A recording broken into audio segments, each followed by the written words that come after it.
Hey, Mike with Aftermarket Assassins here. We're going to show you how to install our Performance Helix on a Can-Am X3. This Helix we'll go over a little bit later in the video on how it works, how it adjusts, everything. Right now we're just going to start by taking the stock secondary off. We do have our other video that shows how to take the primary clutch apart and put our clutch kit into that. So this is going to finish the thing up on the secondary. We would assume that you already have your belt off. It does show you how to get your belt off in that primary video. Pretty self-explanatory. We already have the belt off here.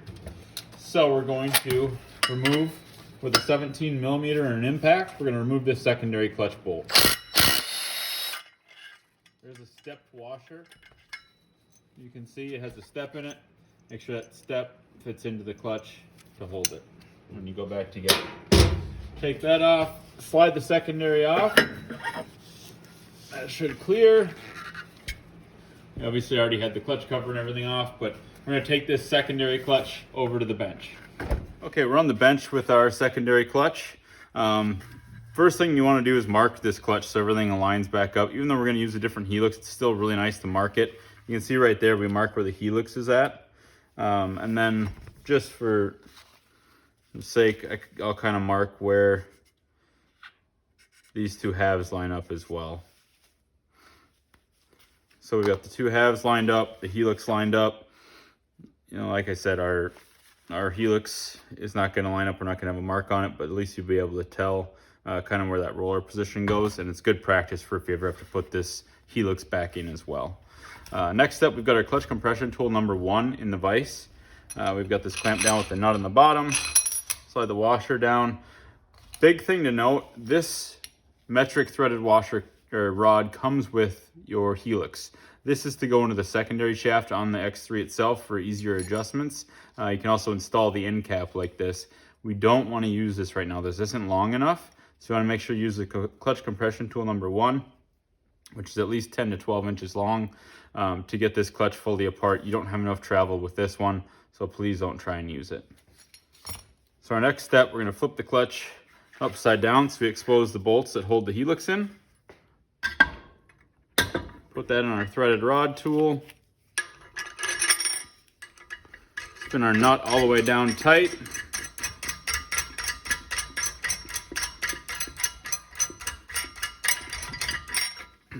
Okay. Now we're simply going to loosen these T50 Torx bolts. We're going to use an impact.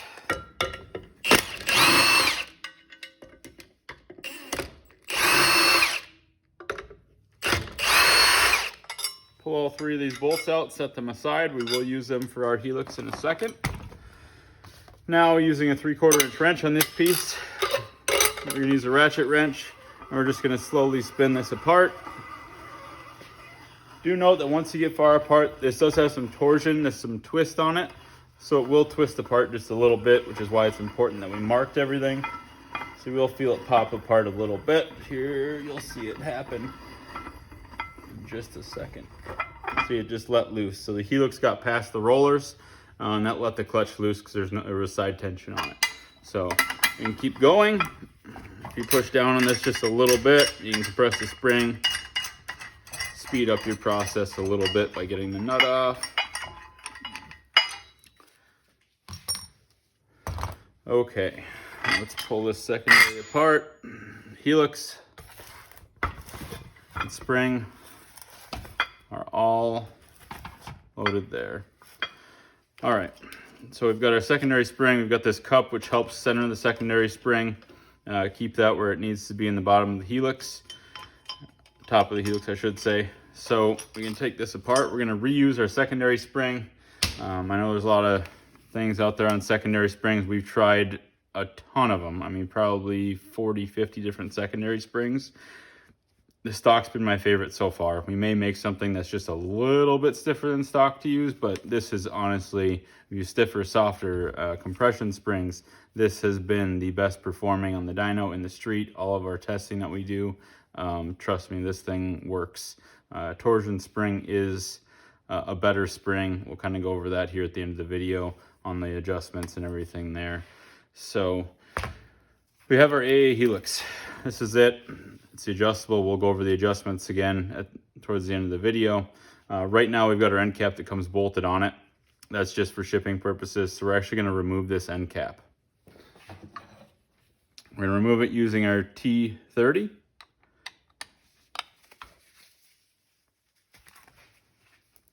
Okay, we're going to set our bolts aside. T30 aside. This end cap and Helix come apart just like that. There's no orientation that these have to be in at all. Those just come apart. Our end cap, we're going to set aside for steps later on. So our Helix, we can actually just put down like this. We're not going to put the spring in yet. That's kind of the cool thing about this Helix. We're simply just going to bolt this in. We're going to line up our secondary marks so they align pretty close. We're going to look in here and we're going to make sure everything aligns. You got to kind of line the two halves up. And you'll see the bolt holes. We're going to thread our Torx bolts, our big Torx bolts in. Okay, these Torx bolts are going to be torqued to 45 foot-pounds. We're not going to break out the torque wrench in the video. We're just trying to speed this up a little bit. I'm going to tighten this down. Again, you would want to torque these properly. 45 foot-pounds. Okay, we're in. Like I said, we have no spring pressure. There's no spring. It's just the Helix in there. And that's how we're going to assemble our Helix, which is really nice. Makes it a lot easier to put together. Now we just have to put our spring and our end cap in. So we can do this one of two ways. So we can do it here on the compression tool that we have on the bench. If that works easier for you, great. We're actually going to show you how to do this on the vehicle with our threaded rod tool that we send with the Helix. This works pretty nice. Plus it's easy for us to show you in the video a little bit quicker on how to adjust it at the same time as we're installing it. So again, you can do this whole step right here. The same thing we're going to show you in just a minute, right on your threaded rod tool, clutch compression tool number 1. We're going to take our Helix spring and end cap, all this over to the X3. So once our secondary's on, our Helix is pulled out, we're going to go ahead and grab our spring. We've got obviously the hooks on each side. This is a torsion style spring, we call it. The cup's going to go down towards the inside. You do have a hole in there that this has to fit into. It's very, very important that it stays in this hole. You can see right now, if I try to turn the clutch, the spring tries to stay with it. So make sure that stays in that position. It's going to be a little bit difficult here just for a second while we get everything together. We're going to look at our adjustable end cap. So you can see we have hole number 1 down in the lower portion. And we have 8 adjustment holes. Those are our adjustment points after the fact. We can quick adjust those later with just loosening things and turning it. We'll show you that in a second. We also have the A, B, and C, the inner holes. That's where the spring, the end of the spring actually goes. So letter C is where we're going to be just about all the time. So right here, letter C. Unless you had a different reason not to be in letter C, you need less spring tension, we'd go to A or B, but C is the tightest. That's where we're normally going to be. So note that we'll say that most likely in your setup guideline as well, where to be with that position. So we're going to go ahead and get this end cap on in letter C. It's a little bit tight on these 64-inch models, but this all works out pretty good in the end. Okay, our end cap is on. Now we actually want to take our adjustment tool. This tool you got with your kit. There's 3 holes that line up with this in there that are just bottomed out holes. They actually aren't a hole, they're just a divot. So that actually fits in there and allows us to torsion this around and install a lot easier. Next we're going to grab our threaded rod. And this is special metric threads so that it goes in the secondary shaft, the same threads as your secondary bolt. So what we're going to do is we're going to stick this in the middle of all of them. Get that in, kind of keep this whole stack together. A few things to do, and we're actually going to thread that in quite a ways, almost bottom it out. I'm going to actually throw just the nut on right now. So once we get that in there, just the nut. We don't want to put the washer on here because that's not going to allow us to turn this adjustment tool. So just the nut on there, drop it. This will kind of hold everything together.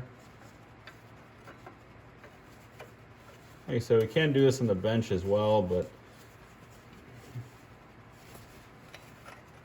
there's one nice part coming up here and amended about doing it on the vehicle itself, especially if you're doing it by yourself. I find it easier on the vehicle. Okay, we're going to compress this a little bit. We're going to turn this all thread in until it bottoms out in the clutch. So there it just bottomed out. The all thread, you can feel it stop turning. We can't turn it anymore. Bottoms out in that secondary shaft. So now I'm going to grab this whole stack. I'm going to shove this forward, collapse the spring. I'm going to turn this down as much as I can by hand. Just saves a little bit of time. If you have a second person, it works really well.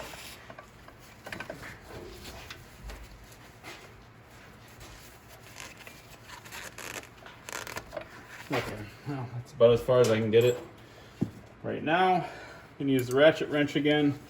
This can be a little bit painful. It takes a minute, but we're going to go throw it in gear just so the secondary doesn't spin on us. Throw it in high range.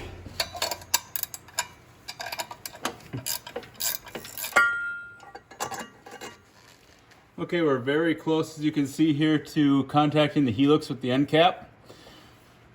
There is that center piece. We want to make sure we're away from that whenever we're adjusting, so there's just a little gap. That makes it a lot easier to turn everything. Those two aluminum pieces are kind of designed to turn on each other, but when they get debris in there, if they've been used a little while, it's not as easy to turn them. So if you get that all the way out, so you're totally away from that, it's a lot easier to adjust when you have to.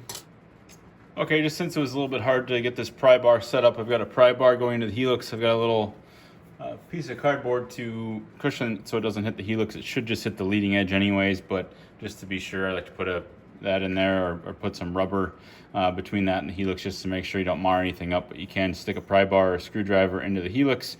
If you have a screwdriver and a second person, you can actually shove it through kind of straight that way, and somebody can hold it. That works pretty good. By yourself though, I just have this set up back here, right to the lower radius rod. We're going to go around this way really quick. We're set up on the dyno here. It's really hard to see, but we're basically in the wrong row for the Helix to bolt into place, right? So we can't get any bolts in at this point in time. We need to turn this Helix so we can get to hole number 1. So basically, wherever this wrench is where our hole is, but we're trying to get to this hole. So we're trying to get over here, so this is going to be our row that we're adjusting right here. So we have to get some side tension on it to get it even into where we can put the bolts in, which will put it into this hole number 1 right here.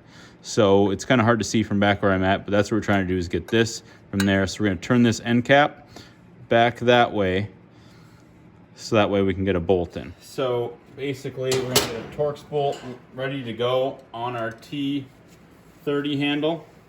That way when I get this going and I turn this, I can get a Torx bolt right into it. So I'm going to have this on there. We're going to use our adjustable wrench.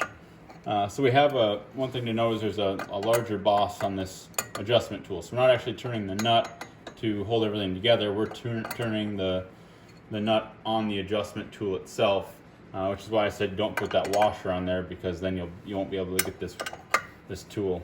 So we're going to go ahead and turn this thing. Pretty easy to do, especially in hole number 1. Go ahead and turn that. And then we're going to just lightly thread this in there. We're going to get our first, it's hard to see, but we got our first one started. It's barely in there. Let's get our second one in. I'm back in neutral, by the way. So now we have all of our torsion bolts in place. So this is where it comes into play if you want to adjust, right? So if you want to adjust this Helix, we only have a couple threads on these Torx bolts right now. These Torx bolts have to be outside of this end cap. They can't be in it, otherwise we can't turn it. So we would want at this point in time, take our 17 millimeter, and we do have a little gap here. So we're going to crank this whole mechanism in just a little bit.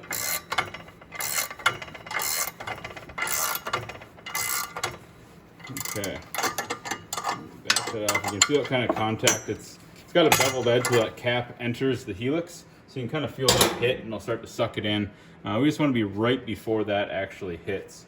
And then that's going to allow us to adjust. So say we're in hole number 1 right now, and we want to go to hole number 3 or 6 or whatever it may be. When you're going to a tighter tension, it really helps to have a second person. It's very hard to kind of do by yourself, but it is possible. It's just harder. So we're going to go ahead and put this one in hole number 3. And then we just tighten these Torx bolts down so that way it enters the embossment so it holds side tension on it. And doing this by myself, it's tough. Okay. So that one's holding everything together. One will hold it. Just be cautious. The more spring tension you have on that, the more side load, the tougher it's going to be on everything. So wood also, we're doing this for instructional purposes, but make sure you put some blue Loctite on. Right now is a good time to get the blue Loctite on when everything's set in. Makes it a little bit easier to work with and thread these in without Loctite on them. So you can actually, when you have 2 of them in, you can put Loctite on the one and go from there. But we're just going to show you with just throwing them in. Tighten all of these Helix bolts up. And that'll actually suck this cover in, so that way you don't have to use the compression tool anymore. Okay, our end cap bolts are tight. We tighten those up to about 7 foot-pounds. We usually just snug them up good, it bottoms out. So now we can actually remove this threaded rod, just unthread the whole rod itself. It is loose since that end cap tightened down. Don't drop the tool.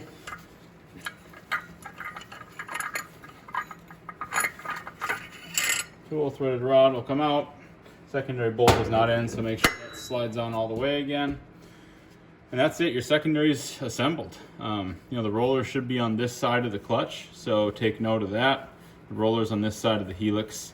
If you're looking at this one, it's towards the rear of the machine, like that. We're gonna put our secondary bolt on. I'm gonna torque this.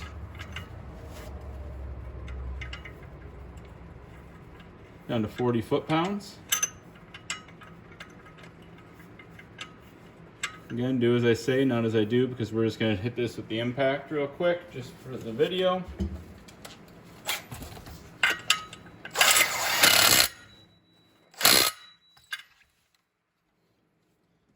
And that's a wrap. Your A secondary clutch is installed, ready to go. We kind of showed you how to adjust that. I hope you got the gist of that at least.